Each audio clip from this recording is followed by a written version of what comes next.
トビデオ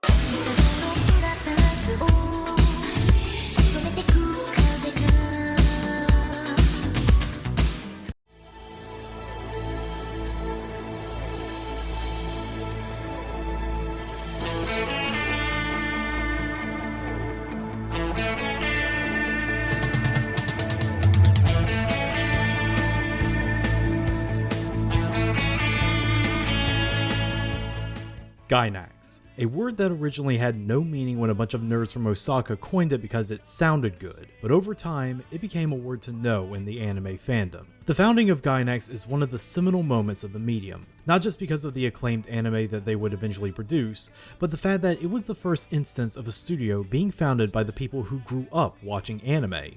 When their first animation piece premiered at Daikon 3 in 1981, they were literally born and molded by fandom. They were nerds who wanted to be defined by their creations rather than their consumption. They were driven, passionate for the medium, and ambitious to the point of hubris. Gainax today has seen better days though. Most of the biggest movers and shakers either retired or went on to form their own studios that carry on the Gainax style. And the last noteworthy anime Gainax has put out was a magical girl show born from a collaboration with Subaru.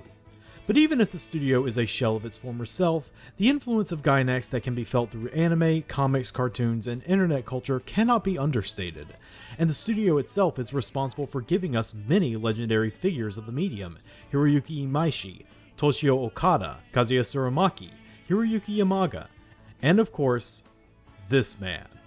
今日の授業を担当します安野と言います。よろしくお願いします。 Hideaki Anno. Auteur extraordinaire to some, crazy depressed troll to others, he is nevertheless a name you should know. For a man who rarely gives interviews, we have a very intimate knowledge of his history, his personality, and how it has affected his overall work. And he took the depression he felt after an ambitious project of his was cancelled and channeled it into a mecha series that turned the tropes associated with the genre on their collective heads.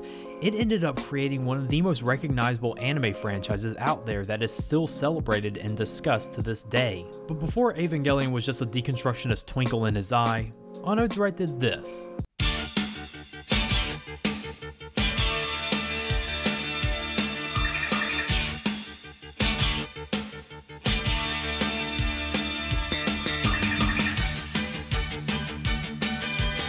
Gunbuster is one of those anime that comes along with a simple premise and yet soon evolves into something significantly more advanced. Taking place in a future where Earth is at risk of being annihilated by alien insects, the plot centers around Noriko Takaya, a clumsy and insecure high school girl who is nevertheless driven to become a robot pilot if only for the small chance to avenge her father, an admiral who was killed in action when she was just a little girl. She spends most of her days training and admiring her One-sama, Kazumi Amano, who by all means is just perfect in every way.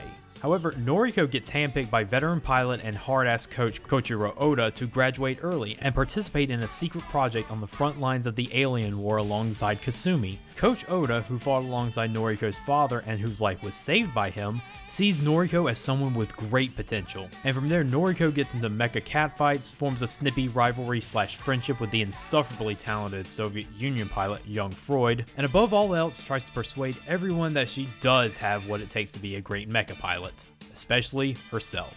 In fact, the whole anime can be neatly summed up in the original Japanese title, Aim for the Top. A portmanteau of the classic 70s shoujo Aim for the Ace, a tennis manga turned anime about a clumsy, insecure girl who admires a much more talented upperclassman and gets singled out by a male coach as someone with great potential, and Top Gun, a 1980s American film about a pilot's time through advanced training and the personal growth from within. Japanese pop culture meets American pop culture, the true Gainax mission. Gunbuster itself is quite the testament to Gainax's devotion to the craft of animation. No shot of this anime feels cheap or wasted here.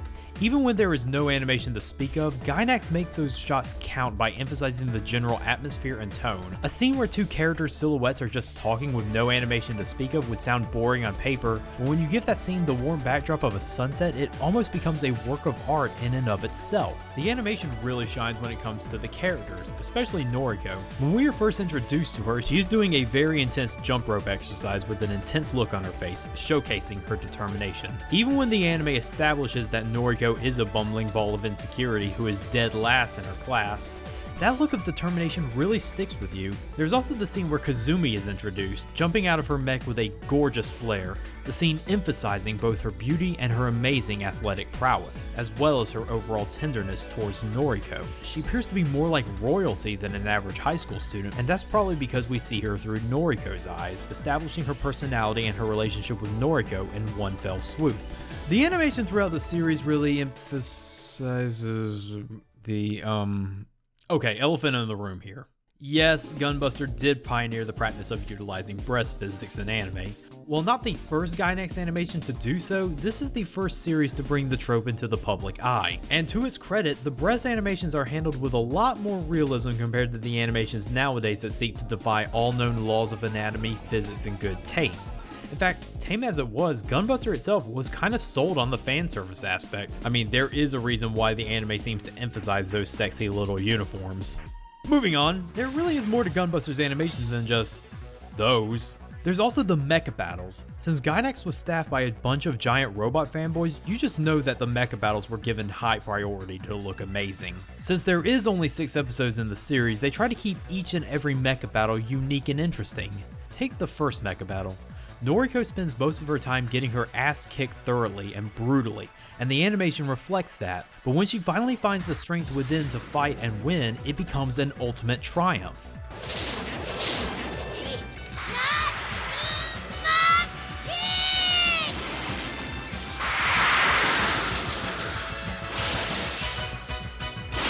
And this takes place in the high school setting, not in space. Or how about in the 3rd episode where Noriko gets her first chance to be on the battlefield but gets cut off from her comrade?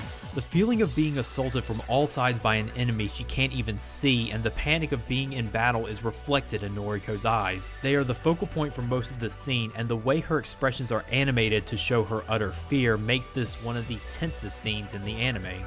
But the real high point has to be the famous climax of episode 5, where Noriko and Kazumi form Gunbuster for a climactic fight against a veritable galaxy of enemy forces. The way Gunbuster transforms from an already gigantic robot to an even bigger robot is done so smoothly and effortlessly.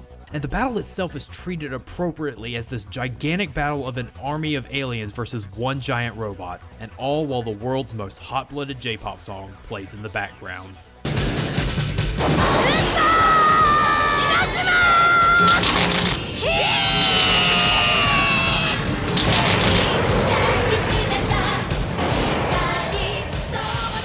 The way Noriko and Kazumi throw everything they got at the insects is just the purest example of why the mech fights were given such preferential treatment in the animation, to make already big climactic fights in the series even bigger and even more climactic. This is the fight for humanity's future, and the animation more than reflects those huge stakes. But while the animation does a good job of not only looking nice, but also helping the story itself feels kinda crammed. Toshio Okada mentioned in an interview that he threw every idea he had for the series in the screenplay, and the result is something that is both fully realized, yet narratively cluttered. A lot of the plot points, such as a quest to avenge your dead father or a will they won't they love story between two mech pilots, are presented within the anime, and they could have easily been their own stories. Instead, these plot points are usually introduced and solved within one episode, and whatever gets left over serves to build towards the overarching plot.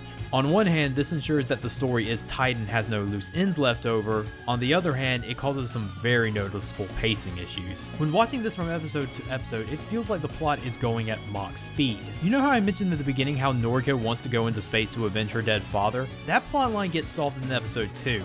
She finds her father's spaceship still fresh from battle thanks to time dilation. She boards it hoping to find out if he's still alive, but unfortunately...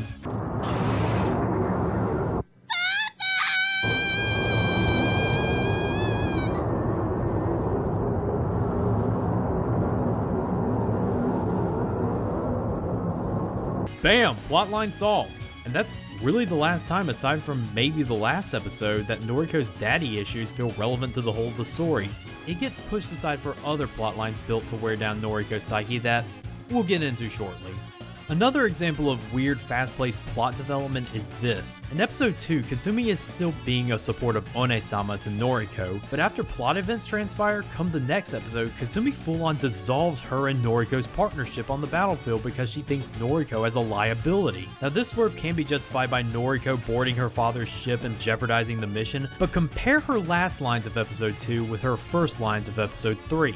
あなた方にとっては6ヶ月前のことかもしれないけど、私たちはつい1時間前まであの場所にいたんです。彼女はしばらくそっとしておいてあげてください。本気で高谷さんを実践に出すおつもりです。あの子の技量では危険すぎます。それは俺が判断する。しかし現にパートナーである私が一緒に戦えないと申し。 It honestly feels like this whole development, however natural, comes out of nowhere thanks to the anime's pacing. The breakneck pacing is especially glaring when it comes to the romantic subplots. After Kazumi dissolves their partnership, Noriko decides to partner up with Smith Torin, a spiky-haired cool guy who's been bonding with Noriko through training regimens and chores. However, in a rare instance of a male character getting shoved in the fridge for a female character's development, Smith ends up dying in their first battle together thanks to Noriko freezing up in battle, and the event causes Noriko to reach her lowest point, blaming herself for the death of the one she loved. Yes, I said loved. The anime makes it very clear that there is a romance blossoming before the battle, and yet it barely seems to be touched on. Noriko and Smith's relationship is all stuffed in the first half of the episode along with the drama between her and Kazumi, so we barely get to know who Smith is before he's killed off screen. For what seems to be an integral part of Noriko's character journey, it just seems to go by real fast. But it's still handled way better than Kazumi's romantic subplot, where we learn that Kazumi and Coach Oda are an item, and we don't get to know that until the tail end of episode 5. We don't even get the luxuries of traces of that relationship. It's all laid in what appears to be a shocking twist to make the fact that Coach is slowly dying of radiation poisoning all the sadder for Kazumi. It would have been a lot more effective if we did get to see that relationship blossom, but nope. Timing and pacing, gotta shove everything within 6 episodes because too many ideas are better than no ideas. And really, even if the romances were well paced, it doesn't help that all the male characters feel rather rote. Stock even. Like, you've seen all these characters before in other anime, the elderly experienced captain, the hotshot pilot, even Coach Oda, who is considered a main character I might add, never evolves past gruff stoic mentor slash father figure who shouts slogans in his badass Norio Wakamoto voice. This guy is an important part of both Noriko's and Kazumi's character developments, and yet he feels more like a plot device for the other better characters to bounce their arcs off of. The real stars are the female cast, as they are the far more realized characters who learn and develop as the series goes on. Even the minor ones, such as the school bully in episode 1, get some good development. Young Freud, who throughout the series is a snippy queen bee who should have gotten more screen time, gets great character development in the last episode. But we'll save that for later. For now, let's focus on Noriko and Kazumi. Noriko starts out utterly incompetent at handling her mech despite being in peak physical condition. She thinks this is because she's not naturally talented as Kazumi is. However, once Coach Oda sees the potential in her, she trains non-stop to improve her skills and can handle her mech perfectly because しかしそれ以上にあいつの才能を形作っているのはあいつ自身の努力だ。高谷、努力をしろ。才能を磨け。他を頼るな。いいか。自らの全身で感じ、頭で考え、心で判断しろ。 But even after all that and going to space, Noriko is still not battle-oriented. This is the reason why she can't bring herself to fight back in her first battle and leads to Smith's death. And even when she tries to get over it by accepting a much-hyped duel with Jung, she ends up breaking down once she just steps foot out in space. But when she finally gets benched for the second battle, she realizes that she has to fight because the rest of humanity depend on people like her, and that cowering will ultimately do no good. And this is what ultimately leads her to finally commandeering Gunbuster and utterly destroying an enemy fleet. And her character arc doesn't even end there. It ties in beautifully with Kazumi's. Kazumi, for all her encouragement and being the one that gives Noriko her trademark headband, never fully buys the fact that Noriko is suited for space, even after all that training, which to be fair, she is kinda right. And while she does keep trying to encourage her, it all comes to a head when Noriko jeopardizes a mission trying to look for her father and his crashed spaceship. But in episode 5, when Noriko and Kazumi are sent alone on Gunbuster to mop up the rest of the enemy and ultimately end the war, Kazumi begins to chicken out. You see, space travel in Gunbuster involves time dilation, meaning that time moves slower when you're moving really fast. So a few minutes in space turn into months on Earth, and since we just learned that Coach Oda only has a few months to live, あの人が死んでしまう。地球に帰ったってもうあの人はいないわ。私まだ何も言ってないのに。好きだ、愛してると抱いてとも言ってない。何一つ言えなかったのよ。 but you know who snaps her out of it? 本当は行くなと抱きしめてやりたかったはずよ。それをコーチは自分を捨てて、その半年を私たちにガンバスターにかけたのよ。いいえ、コーチだけじゃないわ。キムゴもユングも自分たちの未来をみんな私たち二人に託したのよ。私たちは必ず勝たなきゃいけないのよ。お願い、カズミ、戦って。That's right, here's one of the big high points for Gunbuster's writing. For all the pacing troubles and brisk character developments, this is one where the writing is at its pinnacle. Two character developments intersecting. One who started at her highest, now at her lowest. The other who started at her lowest, now at her highest. Noriko has finally surpassed the one she has admired all her time in high school. Kazumi gave her hope in the beginning, and now it's Noriko's time to return the favor by uplifting her and reminding her of what exactly they are fighting for. It's moments like these where it shows why Gunbuster is the root of all things Gainax. How Gunbuster is the Yggdrasil for all things you think of when you think of Gainax starts out with this pose, otherwise known as, appropriately enough, the Gainax pose. Not only does this pose pay homage to the final battle in the Getter Robo manga, it also serves as an important character moment for Noriko. With her commanding stance and her determined gaze, this stately pose finalizes Noriko's transition from a bumbling high school student to a commandeering warrior, driven by her desire to fight for Earth's future. This has been given homage in Gainax's works such as Gurren Lagann and Gunbuster's own sequel, Diebuster. Let's not even mention the numerous homages in non-Gainax anime and fan art. Lots and lots of fan art. But the impact of Gunbuster goes beyond just a simple pose. Let's look at some other Gainax works. Let's start with Anno's own Evangelion. Like Gunbuster, Evangelion features a young teenager, Shinji Ikari, thrust forth in the responsibility in defending humanity from unknown alien forces. The experience causes Shinji angst and trauma through a feeling of loneliness and PTSD through extended battles, just like Noriko before him. The vast majority of Shinji's angst can be traced back to his relationship with his father, just like Noriko before him. Shinji shares an intense, almost romantic bond with a handsome young man who ends up dying in the same episode in which he is introduced, just like Noriko before him, going into how both series have similar tonal shifts, plot points, and arrogant European redheads. But the similarities end there. Where Gunbuster is triumphant, Evangelion is nihilistic. Unlike Noriko, Shinji never finds that determination or will to save humanity. Noriko realizes the responsibility that's given to her, and though it may put her under pressure, she still manages to fight through that angst because she knows the entire human race is counting on her. Shinji also realizes the responsibility he has, but the pressure on top of everything else he endures over the series wears him down, and while he may try to fight the angst and try to prove to both everyone and himself that he can fight for humanity, it finally becomes too much to bear, and the results aren't pretty. Then there's also the other direction, Tengo Toppo Gurren Lagann. Gurren Lagann mostly takes after Gunbuster's sequel, Diebuster, in both style and tone, but the original Gunbuster's influence is still there. The main character, Simone, is a shy and insecure everyman who admires the strength and tenacity of his friend and older brother figure, Kamina. Kamina is both the Kazumi and coach to Simone's Noriko. But when Kamina dies, spoiler alert, it causes Simone to fall into a bleak funk, just like how Noriko did when Smith died. But ultimately, he crawls out of that funk on his own and makes a badass speech about how even though Kamina is dead, he lives on in his heart and how he will shoulder his responsibility as leader. Where Evangelion took apart the ideas presented by Gunbuster, Gurren Lagann built on those ideas, making them bigger and bigger and bigger. It's all there, the Getter Robo inspirations, the emphasis on humanity's will to survive. And oh look, isn't that another hot-blooded red-haired girl I spy? But after all this, it almost sounds like Gunbuster is just a prototype for these two legendary anime classics. Isn't there something Gunbuster does that keeps it from being a stepping stone to these anime? Yes. The ending.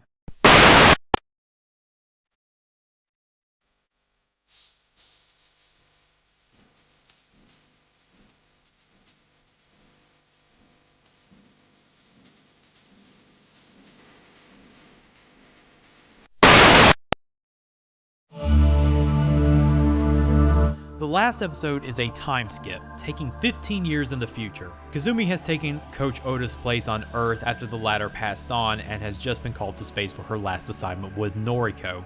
And yes, I do know something does look very different.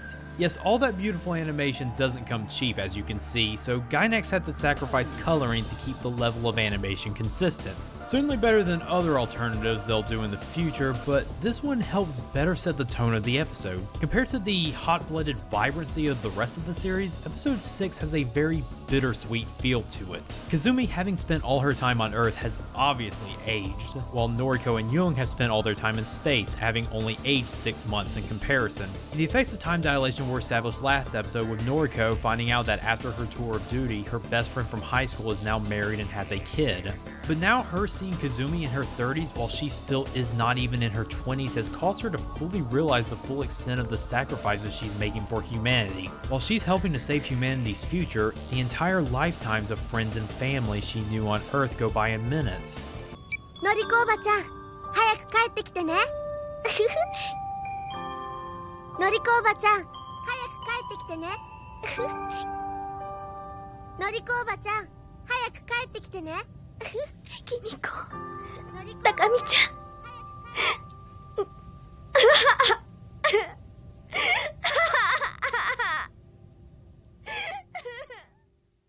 When the final battle begins, Kazumi is ordered to man Gunbuster along with Noriko, and both fight alongside each other to defend the bomb that will end the alien threat once and for all. However, after the battle, bomb is damaged and has to be activated manually. Noriko and Kazumi know what they have to do. 何をする？バスターマシンにも大型縮退路があります。それを使って起爆させれば。いかん。人が乗っているものを点火線に扱え。無人船を送り込むまで待て。その前に敵の主力部隊が来て破壊されてしまいます。ノリコ、一つ残っていれば地球に帰れるわ。お姉様。二人で帰りましょう。地球へ。Even if they survive, they'll be stranded in deep space, and by the time they get back to Earth, the time dilation will be so severe, Earth is guaranteed to be a whole different planet when they get back. And here is where Gunbuster's theme of self-sacrifice fully comes to fruition, and is best shown with this line. 間違えないで、ユング。私たちは死にに行くのではないのよ。自殺じゃないわ。The series could have ended with Noriko and Kazumi going to their deaths, knowing they'll be giving their lives to save countless more people. But here, the theme of self-sacrifice resonates more because the choice is far more difficult. Noriko and Kazumi have to accept that they will be in a complete different time once this mission is over, and that any and all connections to their past lives will be gone by the time they get back to Earth. Everyone they know and love will be dead when they get back, and they have to live with that. Hell, there might not even be an Earth to go back to depending on how long it takes them. Their only hope comes in the form of Jung. She is no longer the snippy rival she was, but a friend. A friend who will ensure that they will be remembered for their sacrifice and will be given a hero's welcome when they finally make it home. And you know what? They do finally make it home. 12,000 years later.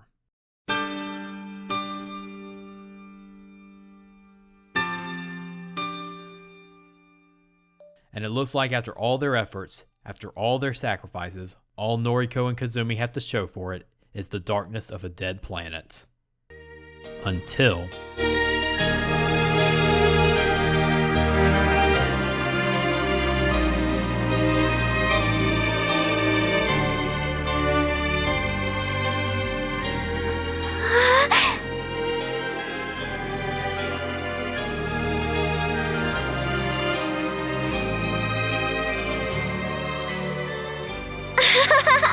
This ending is beautiful. Noriko and Kazumi's sacrifice was not all in vain. Not only does humanity live, but Jung kept her promise and made sure they were remembered. I mean, I gotta be honest here, I teared up at this ending. Just those two words make the scene one of the most emotionally powerful scenes in anime. It is a hard-fought happy ending, and it is what makes Gunbuster such a classic. Gunbuster is ambitious, and that does lead to its faults, but it meets a lot of those ambitions and ends up creating a high-flying mecha series with an emotional core. Sure, they've improved on its model with later series, but Gunbuster should not be seen as a prototype for those series. Rather, Gunbuster should be seen as a standard, how to make a hot-blooded visual feast of an action anime that can also tug at the heartstrings with its sincerity and sentiments. Gunbuster is a cornerstone of anime's golden age, the root from which all Gainax is born from, and above all else, worthy of being considered an all-time anime classic.